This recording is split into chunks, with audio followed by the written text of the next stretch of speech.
गीता एक गरीब लड़की थी। वह एक बिना माँ बाप की बेटी थी, इसलिए उसकी सास और उसका पति उससे कुछ भी नहीं कहता था। गीता के घर में गीता की ही चलती थी।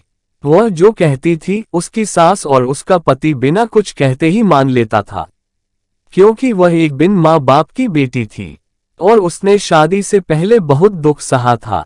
गीता घर का कोई भी काम नहीं करती थी। सारा काम उसकी सास और उसका पति करता था और कुछ काम उसकी बेटी भी करती थी। गीता तो रोज अपनी पस लेकर बाहर घूमने चली जाती थी।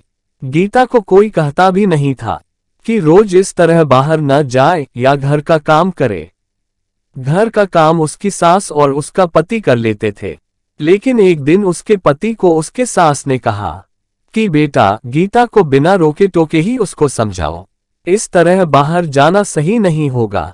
हाँ, वह बाहर जा सकती है, पर वो कभी कभार जाए तो ठीक है, लेकिन अगर वो रोज इस तरह बाहर जाए तो हमारे समाज के लोग क्या कहेंगे। ये सब सुनकर गीता का पति बहुत परेशान रहने लगा। उसे समझ ही नहीं आ रहा था वो करे तो क्या करे। अगर वह गीता को कुछ कहता तो गीता नाराज हो जाती। उसे समझ ही नहीं आता था कि वह करे तो क्या करे। गीता को कुछ ज्यादा बोल भी नहीं सकता था और माँ की बात टाल भी नहीं सकता था। इसी तरह गीता अपने ससुराल वाले को कुछ ना कुछ कहती रहती थी। घर में कुछ भी करना हो तो गीता की ही चलती थी। वह अपने पति और अपने सास को बहुत बातें सुनाती थी। अगर कुछ काम ठीक ना हो जाता तो वह उन्हें डांटती थी। फिर भी उसकी सास और उसका पति चुप रह जाता था कि कभी ना कभी गीता को समझ आ जाएगा कि वो जो व्यवहार करती है वो सही नहीं है।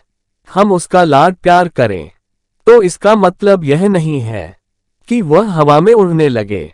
पर यह बात उसके पति ने और सास ने उसके मुंह पर नहीं कही। उन्हें सिर्फ इसी बात का विश्वास था कि उसे कभी ना कभी समझ आ जाएगी।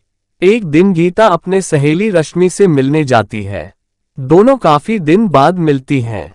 रश्मि उसको सारी बातें बताती है कि कैसे उसकी सासू उस पर अत्याचार करती है और उसका पति भी उसकी सास को मदद करता है।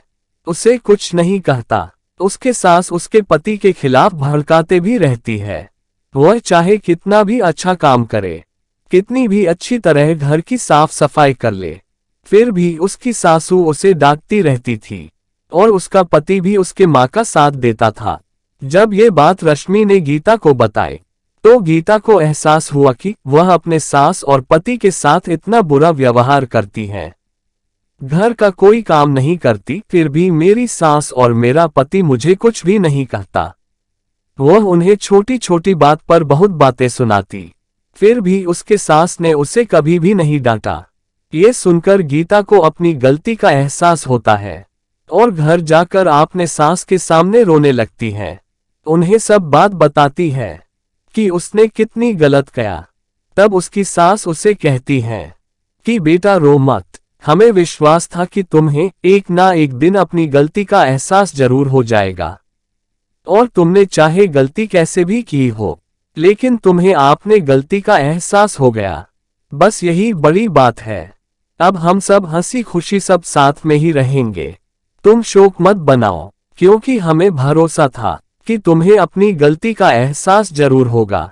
उसके बाद उनका परिवार सब हंसी खुशी रहने लगा।